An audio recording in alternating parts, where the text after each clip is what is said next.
The 1-year-old Amazon parrot you buy today could outlive you. Some large parrot species have documented lifespans between 40 and 60 years. That means the decision you make today could be inherited by your kids. And that's exactly why the question, what's the best pet bird, is wrong from the start. There's huge diversity among pet birds.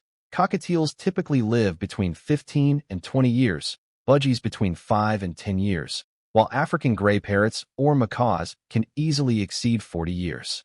Each species also differs in noise level, need for social interaction, and required cage size.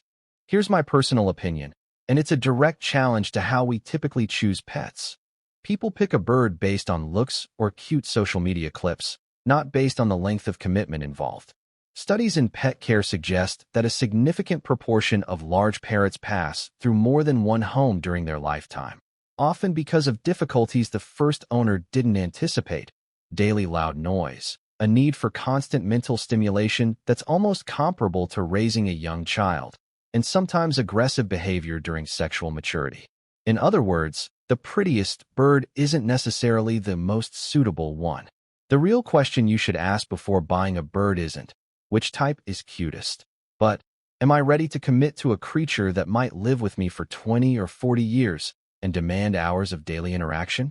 So if we go back to categorizing birds with a different logic, if your time is limited and this is your first experience with birds, a cockatiel or budgie is a realistic choice, since it needs less intensive interaction and has a reasonable lifespan.